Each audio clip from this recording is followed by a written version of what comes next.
Hello, hello, Taurus Collective. Ako po si James from James Tarot PH. Ito po ang inyong weekly reading for March 16 hanggang 22. So let's begin. Inhale and exhale. Holy Spirit, Spirit Guides, ibigay po natin kay Taurus ang mga mensaheng dapat nilang malaman para sa linggong ito. In your overall energy, meron po kayong The Hierophant. Beautiful. Ikaw to, Taurus, no? Kapag lumalabas ka sa iyong sariling reading, ibig sabihin, this is a very, very powerful week para sa'yo. Okay? In the area of what you need to focus on, meron po kayong the Ace of Cups. In the area of what you need, meron kang the Judgment card. Beautiful. In the area of what's affecting your current energy, meron kang the Queen of Pentacles. In your near future, meron po kayong the Eight of Wands. Beautiful. In your challenge, meron po kayong the Queen of Cups. Sa inyo pong fortune, meron po kayong the Fool card. Beautiful, beautiful, beautiful. Congrats in advance. Ngayon pa lang, kinocongratulate na kita. In your divine messages, meron po kayong the Moon card. At ang outcome nyo po for the week, ito po yun. Mamaya, basahin natin yan sa dulo ng ating reading. But first, mga mahal kong Taurus, thank you po muna sa lahat po ng mga hindi nag-i-skip ng ads, sa mga likes and comments po every time na meron tayong libreng reading para po sa inyo. Salamat po ha, and continue liking, continue commenting, and thank you for not skipping the ads. So, in your reading for this week, ang inyong background energy, the Hermit card. Sabi dito, Taurus, panahon na para tumayo ka sa sarili mong paa. Panahon na para tuparin mo yung talagang nais mo. So sorry. Inubo ko doon. May throat chakra. I'm hearing na meron kang dapat sabihin pero kinikimkim mo lang. And it's in your throat. It's parang nakabara. Parang ganon. It's in your heart. And kailangan daw palabasin na yan. Kailangan daw panahon na to come out and share, come out and tell the people kung ano yung mga dapat mong sabihin. Panahon na for you to be truthful sa mga bagay na gusto mo. Narinig ko na matagal na panahon ka ng merong sinacrifice, merong pinaubaya, merong hinayaang mangyari. Pero ngayon panahon na para habulin daw yun eh. Panahon na for you to really achieve your dream, find your footing, and get what you want. Magniningning ka dapat ngayong linggong ito. Okay? Yun ang dapat mong gawin. Especially in your core energy. You have the Hierophant here. Si Hierophant, ikaw napaka-traditional mo. You follow, you're very dependable, you commit. No, talagang may commitment ka sa mga bagay-bagay. You know what you want, you know what you need, and you know your purpose. Meron kang higher calling, meron kang higher knowledge or higher power na dapat mo daw sundin. Pero ramdam ko dito na parang gusto mo nang kumawala sa isang nakasanayan. Kasi parang kinulong ka for a very long time eh. Naging sunod-sunuran ka, you follow orders, you follow other people's opinion, and parang at some point, gusto mo nang sundin yung gusto mo. Gusto mo nang sundin yung sarili mo tungkol sa isang bagay. And panahon to get out of that box. Panahon na para kumawala ka dyan at pagningningin mo yung star na nasa loob ng lantern. Ano ibig sabihin nun? Parang sinusukol mo or kinukulong mo yung potential mo dahil lang gusto mong sumunod sa kanila, gusto mo lang maging respectful, gusto mo lang sumunod sa payo, sa tradisyon, sa nakasanayan, because you don't want to offend other people and you don't want to create a problem na ikaw ang sisisihin, parang ganon. Pero dahil doon, lalo kang naburo, lalo kang nakulong sa isang sistema na parang you feel so alone, you feel na walang growth, and now is the right time for you na maging rebellious naman. Sundin mo yung sarili mo without the fear of their judgment, without the fear ng sasabihin nila. Ramdam ko dito na kailangan mo nang kumawala sa isang kahon na talaga naman nagkulong sa'yo for a very long time. You need to grow. You need to find what will make you happy. Sundin mo ang talagang tawag ng damdamin. Push forward. Okay? Clarify natin to. Kasi parang sabi mo, sawa na ako dito, paulit-ulit lang. Parang hindi naman ako napopromote, parang hindi naman ako pinapahalagahan. Parang feeling ko, ginagamit lang ako and then wala naman talaga silang tiwala sa akin or wala naman talaga silang planong iangat ako. Parang ganun. No? You are now learning the truth and you are now trying to go out of that box. Parang ganyan. Hierophant, the Ace of Wands. Yes, meron kang 1-1 here, Ace of Wands at saka Ace of Cups, really telling you of a new beginning, new opportunity, new start, new door, no? Sa panahon ito for you, Taurus, to really open yourself for something new. Meron kang bagong idea, meron kang bagong plano. Sabi mo, ay, parang gusto ko tong itry, parang gusto ko tong subukan, parang pwede sa akin. Pero dahil nga nakakulong ka sa isang bagay na yan na kailangan pa ng approval ng iba, kailangan pa ng payo ng iba, nahihirapan kang sundin. Pero ngayon parang meron ka ng pagnanais na gusto kong gawin yun eh. Gusto ko i-try to eh. Pero parang taliwas siya sa nakasanayan. Very, very unique. Pero now, ramdam ko dito yung uhaw mo to have something new and create something new. Nandito ka na sa simula ng pagbabago. Nasa simula ka na ng growth and expansion. Ginigising ka na ng yung intuition na sundin yung gusto mo. And you're really at the start of a new chapter. Congrats po. Okay? So Taurus, tanungin kita ngayon, ano ba yung mga hinihintay mong mangyari sa buhay mo na gusto mo nang makuha ngayong buwan na ito? Comment down below, i-manifest mo na yan. It will come for you. Okay? So sulat na po sa baba. In the area of what you need to focus on, meron po kayong the Ace of Cups. You need to focus on your own happiness. Hindi mo daw mabibigyan ng tubig sa cup yung ibang tao kung wala yung sayo. Kaya kailangan ngayon, Taurus, pakinggan mo ang iyong sarili. Unahin mo ang sarili mong kaligayahan ngayon. Like I said kanina, marami ka ng sinacrifice, marami kang binigay for other people, you have committed yourself para lang maging maligaya yung iba. To the point na ligaw ka na. Hindi mo alam kung ano yung para sa'yo, hindi mo alam kung saan ka ba tutungo, ano ba yung path, ano ba yung destiny. Pero ngayon, pinapayuhan ka na, learn to look within. Alamin kung saan ka liligaya at puntahan mo yun. Okay? Importante yan. Clarify natin. Ace of Cups being clarified by, tumilapon.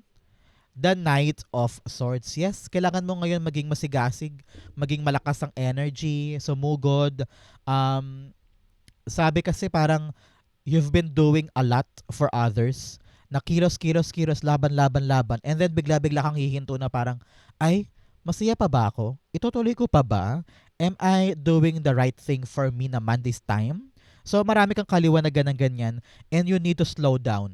No? You need to slow down at talagang alamin mo muna kung ano ba yung dapat kong gawin kaysa bira lang ng bira, kaysa laban lang ng laban everyday to the point na parang robot ka na, no? Papasok ka sa work, gagawin mo yung trabaho mo, kikilos ka kada araw, pero parang, teka, parang hindi ko na alam kung saan ba ako dito, happy pa ba ako, no? You need to ask that to yourself. So tanungin kita ngayon, Taurus, happy ka pa ba? Dahil sa mga mabilis na mga bagay-bagay sa paligid na para bagang you don't see yourself anymore. Or panahon na to para mag-slow down, sit, mag-isip, tanungin ng puso, saan ko ba talaga gustong dalhin ang buhay ko? Dito ba, doon? Happy pa ba ako dito? Liliwanag na ang isip tungkol sa mga dapat mong gawin. Okay? Especially in what you need, judgment. Kailangan mo nang magising sa mga bagay na mali. Kailangan mo nang magising sa mga bagay na na-realize mong hindi pala nakatulong sa'yo, hindi pala nakaganda sa ginagawa mo. At ito yung panahon na babangon ka na and you will do the right thing.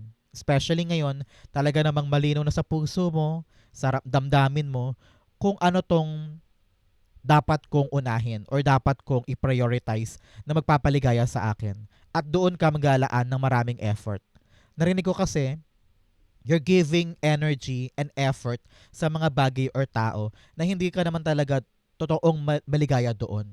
No? Sa panahon to redirect your energy on something na alam mong para sa'yo. Okay? At huwag ka na makipagkompromiso pa. What you want is what you want.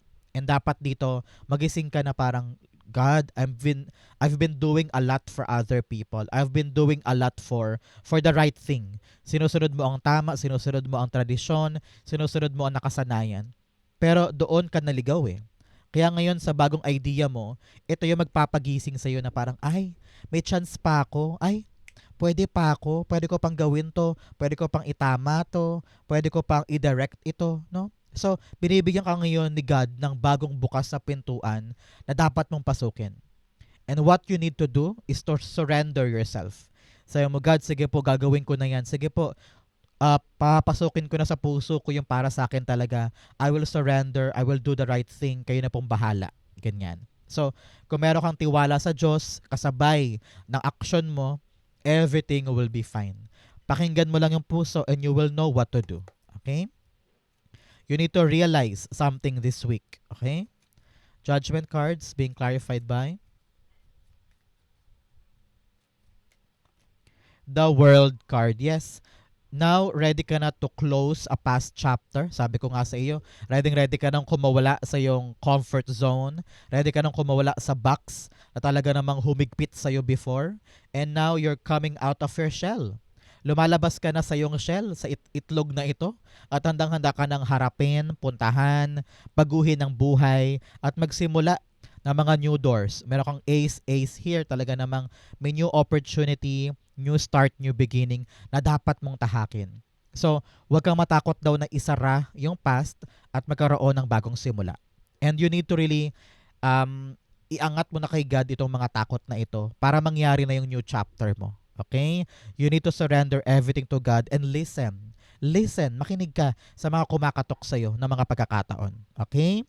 Para yan sa iyong tagumpay, para magbago ng ikot ng mundo mo. Okay? In the area of what's affecting your current energy, meron kang the Queen of Pentacles. Ngayon, gustong-gusto mo nang magkaroon ng siguradong kaperahan. Gusto mo nang magkaroon ng siguradong pagkakaabalahan na hindi mo na kailangan pang umasa sa ibang tao. No? Parang ayaw mo nang kinukulong ka doon kasi alam mong hindi ka na nag-grow or hindi ka na lumalago. You want to begin something in your own terms, in your own way, in your own rules na alam mong kaya mo. Kasi parang ito, unique sa'yo to eh. Ikaw lang makakagawa nito eh. At alam mong dito ka magsasucceed, dito ka mag-excel, dito ka tataas. Sabi mo, ayoko nang sumabay sa kanila, ayoko nang gawin yung pinapagawa sa akin kasi hindi swak sa akin. At ngayon nakaisip ka ng bago, sabi mo, ito yung para sa akin. Ito yung gagawin ko. Alam ko dito ako lalago. Parang ganon. So congrats, napakatapang mo this time, inventive and innovative mo ngayon. Ready ka to step forward to the unknown kasi nakita mo yung potential eh. Nahanap mo sa'yo mo, ay, dito ako lalago. Ay, dito ako lalaki. And ngayon, yung paghahangad na yon, kailangan mo munang lagpasan yung isang traditional na bagay na dapat mong buwagin para magawa siya. Okay? Either ikaw ang aalis dyan or ikaw mismo ang gagalaw para mag-iba ng direksyon or ipapaunawa mo sa kanila na I need to do this thing on my terms, on my own way. Okay?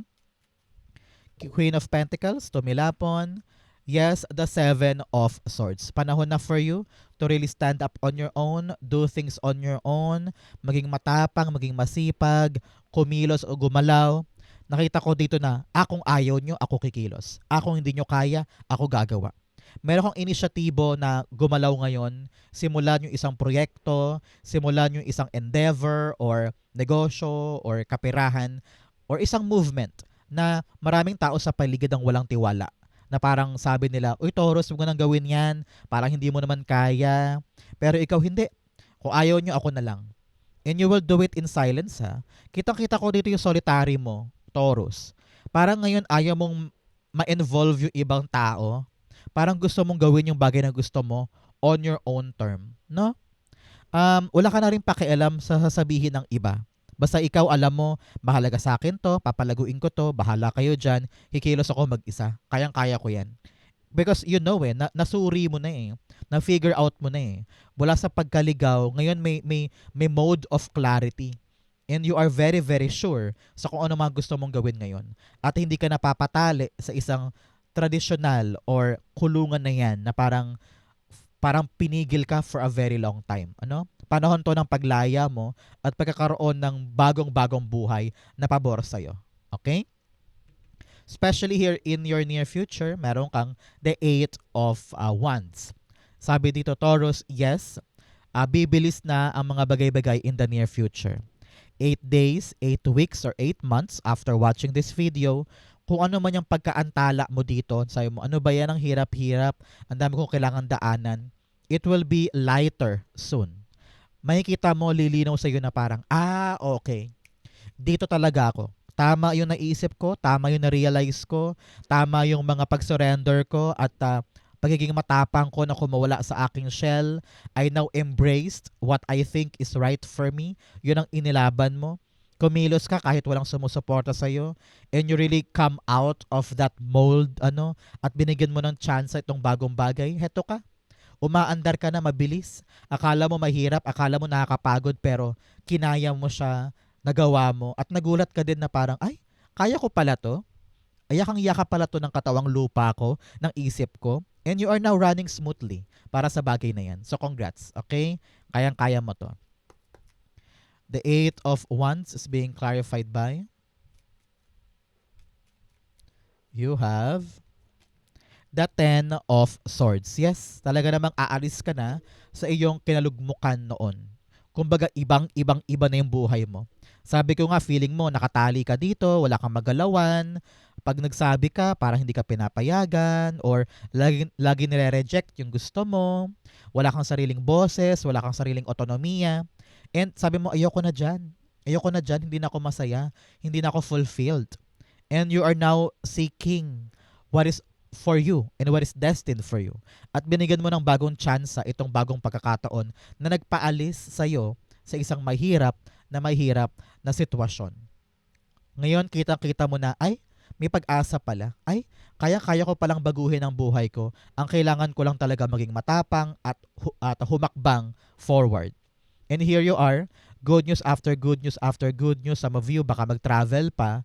Dire-diretso na yung pagpasok ng mga bagong bagay dahil itinaas mo ang sarili mo at hindi mo hinayaang makulong ka sa isang mahirap na sitwasyon. Congrats po. Okay? I-claim mo yan para sa iyo yan. In your challenge, meron kang light the darkness and soul mirror. Sabi dito, kailangan sinasalamin mo sa buhay yung gusto mong makuha sa sarili mo. Kung balak mo maghanap ng totoong pag-ibig, dapat ready ka to show the world that you are open for new love.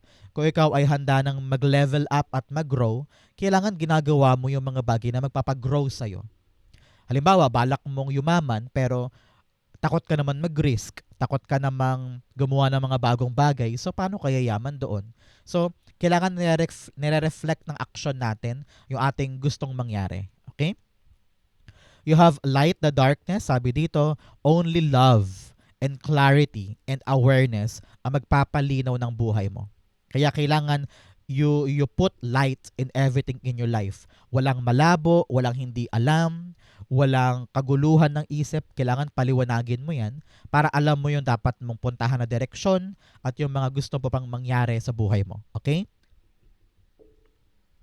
In your challenge, meron kang Queen of Cups. Sabi dito, sabi ko nga kanina, dapat daw pahalagahan mo yung puso mo, di ba? Follow your heart, follow your happiness. At doon mo talaga mahahanap yung tamang direksyon. Pero dito, kitang-kita ko na nahihirapan kang gawin yon dahil sa judgment ng iba. Example, baka husgahan ka ni nanay, ng kapatid, ng lover mo, ng pamilya mo, ng mga katrabaho mo. Kaya nahihirapan kang sundin yung puso mo. Yung talaga magpapaligaya sa'yo. Pero sabi dito, huwag mo nang isipin pa yung negang mga tao sa paligid. You should honor yourself. Honor your happiness. Honor your heart. Kung hindi ka nila suportado, keber. Basta ikaw, mag-focus ka sa alam mong tama, mag-focus ka sa alam mong valuable para sa'yo. At huwag mo laging ibase ang iyong kaligayahan sa sasabihin ng iba. Okay? Very important yan. Clarify natin. Queen of Cups. Narinig ko rin dito kung family member mo ang hindi nakakaunawa sa'yo. Baka panahon na para magkaroon kayo ng heart-to-heart talk. Okay? Heart to heart talk para maintindihan nila yung punto mo at maintindihan mo rin yung punto nila. You're gonna meet in the middle at magkaroon kayo ng kompromiso. Para okay, yan ang gusto mo, ito gusto ko. I will honor what I want. Paano tayo ngayon? Parang ganyan. Okay? Queen of Cups. The Nine of Wands. Yes, pagod ka na eh. Nakita ko dito, pagod ka ng magpaliwanag, pagod ka ng idepensa ang sarili mo, pagod ka na sa tuwing pinapahalagahan mo yung gusto mo, parating na naantala, parating may delay, parating may etcheboreching problema. Kaya parang sayo mo, ayoko na mag-try. Kapag ginagawa ko yung gusto ko, pag masaya ako, lagi na lang may dumarating na ewan. Pero sabi dito, do not give up on something that you want. Do not give up on something that will make you happy. Happy, di ba? So, kasi sabi dito, utang mo sa sarili mo na paligayahin ang sarili mo. Na ibigay mo sa sarili mo yung para sa'yo talaga. So, wag mong sukuan yun. Okay? Continue pushing forward dahil yung reward ay talaga namang napakatamis, napakasarap. Kaya, wag mong sukuan yung gusto mo talaga. Okay? Very important yan. In your fortune, meron kang rainbow blessings. Blessings are showering my life. I-claim mo to sa baba. Isulat mo, I claim blessings are showering my life. You also have protected by angels. You are cherished by your angels. Congrats po. You are so blessed. Pasalamatan mo sa prayer mamaya ang iyong angel guide for their protection. Okay? In your fortune. Napakaswerte mo today. Talaga namang bagong simula, bagong pintuan, bagong opportunity, at ready ka nang tumulay sa mga bagong bagay na ito. Ang kailangan mo ngayon, Taurus, ihanda ang sarili ha. Talaga namang you're into this new adventure. Maaring darating na yung talagang tamang trabaho, tamang love life, or tamang lugar para sa'yo, no? Ito na yung simula ng new chapter. Kaya wag mong sayangin ha. Wag mong din katakutan. Basta alam mo kung ano yung para sa'yo. Malinaw sa'yo yung ruta. Malinaw sa'yo yung purpose. Wala kang kaduwagan na harapin itong bagong simula. So congrats po ha. Kung ano naman tong sisimulan mo, example, balak mo na this week magtayo ng sarili mong negosyo or simulan yung online shop mo. O kaya balak mo na mag-YouTube this week, no? Kung ano man yung sisimulang bago, it will be a success for you. Congrats. Full card, the Queen of Wands. Yes, e-enjoyin mo ang magandang outcome nito. Wala ka nang pakialam sa ibang tao. You will just do your best. Enjoy the process. Taas noo. And always think positive dahil aanihin mo this time itong magandang bunga ng new adventure na ito. Kita ko dito yung napakapalaban. Palaban. Very, very adventurous. Spontaneous. You want to try something. Kasi ramdam mo, kaya mo eh. Ramdam mo na dito ka masaya, dito ka liligaya. So if you follow your heart, everything will go smoothly and aligned for you. Kaya laban, kaya mo yan. It will be fun for you this time. New chapter, new beginning. And you will see na talagang kaya mo to. Tataas dito yung confidence mo. Congrats po. In your divine messages, meron kang nothing is yet set in stone. Yes, walang nakataga sa bato. Sabi dito, wag mong isipin lagi na nasa baba ka or lagi kang ligaw or lagi kang mababa. Kaya pang magbago ang kwento ng buhay. Kaya wag ka mag-give up on something na kayang-kaya mo namang abutin. Okay? You have prosperity lies ahead. I-claim mo rin to. Prosperity lies ahead for me and only to me. Claim it, it will be yours. In your divine messages, meron kang the moon card. Ang payo dito, Taurus, kahit naguguluhan, kahit nahihirapan, kung alam mo sa puso mo na akin to, ilalaban ko to, push forward. Okay? Huwag kang matakot, temporary problem lang to, temporary issue lang to. Kapag nalagpasan mo yan, okay ka na. Kaya hindi porkat may problema, hindi porkat may issue, aatras ka na agad. No. Prove to them na kayang-kaya mong lumaban paabante at kayang-kaya mong ipanalo yung challenge na ito. Okay? Believe in yourself. Believe in God. Talaga namang success ang darating sa'yo. Moon card, tinan mo nga, pag madilim, shine your light. Diba? Pag gabi, ilabas mo yung flashlight at linawan mo yung daan mo. Ikaw ang magpapalinaw sa iyong daan. Yung higher knowledge mo will give you the boost para ilaban yung isang bagay.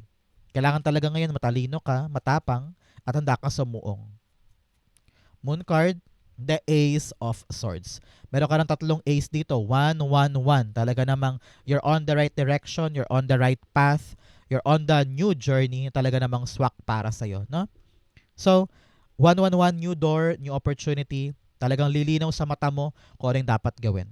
Kung malabo ngayon at marami kang mga tanong, marami kang mga issue na paano to, paano yan, sigurado ba to, aatras na ba ako, uuwi na ba ako, o ilalaban ko pa. Clarity will come to you this week. Lilinaw sa iyo yung ruta, yung diskarte at laban mo para maipanalo ito. Sabi ko nga, liliwanag ang isip at malalabanan mo na yung dapat labanan. Congrats po ha. Claim mo to para sa iyo yan. Outcome mo yan, but first bigyan mo na kita ng fortune cards. You have Peacock, beware of great pride. O sabi dito, wag mataas ang ego, wag mataas ang pride. Maaring itong bagong taong makausap mo, no? Kailangan karoon ka ng kababaang loob at matutong mag-isip ng mga bagong bagay. And wag masyadong isipin na, okay na ako, kaya ko na to, magaling ako dyan. You need to ask yourself and tell yourself na kailangan ko tong matutunan, kailangan ko tong i-check, at hindi lahat ng ginagawa ko ay walang problema, no? Kailangan parating double check. Be humble, okay? You have hat, you will be playing a different role. Sabi dito, meron kang makukuhang bagong trabaho, bagong posisyon, or bagong gagawin na nag-require sa'yo to be serious and to take action. Okay? You have will, indecisiveness, allowing your life to rumble aimlessly. Sabi dito, huwag kang papadistract, eyes on the prize, eyes on the target. Huwag kang attempt na gawin yung ibang bagay, focus, focus, focus. You have broken wishbone, wish will not be granted. Sabi dito, meron ka pang wish na hindi pa matutupad ngayon dahil meron ka pang dapat matutunan at dapat aksyonan. Kapag nagawa mo yon, magbabago na ito. Okay? Ang outcome ni Taurus for March 16 to 22, the World card. Yes, success, accomplishment. Some of you are traveling to a different country, different place, different company. Nakita ko yung transition mo from one place to the other. Yung pagkaligaw, yung akala mo, hay, anong gagawin ko? Hahanapin ko yung sagot, hahanapin ko yung para sa akin. Heto ka. Nakompleto mo yung journey, nakompleto mo yung proseso, and here you are with flying colors. Successful outcome sa gagawin mo na ito. So congrats, okay? Kaya nga sabi ko sa inyo, kung mawala ka na sa comfort zone, iputulin mo na, isara mo na yung mga bagay na hindi nakakatulong sa'yo para makaangat ka na at makapunta ka na sa bagong portal ng buhay mo. Okay? Sabi dito, kayang-kaya mo daw ma-achieve kahit ano eh. So, kailangan talaga kilala mo ang sarili mo at alam mo yung gusto at ayaw para madali sa yung gumalaw patungo sa yung tagumpay. Yes, tumilapon the Seven of Cups, no? This time around, after you closed a past chapter, after you closed something na hindi na para sa'yo, doon magsimulang magbukas yung mga pintuan ng oportunidad para sa'yo. You have 111 here, telling you, new door, new opportunity. Kaya huwag mong sarahan ang sarili sa mga bagong bagay. Fly high, explore, and you will see yung mga sagot sa mga tanong mo at yung tamang direksyon para sa'yo. Okay? So, Taurus, yan po ang inyong March 16 to 22. Sa po kayo nakaresonate, comment down below, babasahin ko po yan. Thank you, Holy Spirit, Spirit Guides, for the clarity and messages na dapat malaman ng mga Taurus today. Thank you po for watching hanggang dulo. I love you. This has been James for James Taro PH. God bless everybody.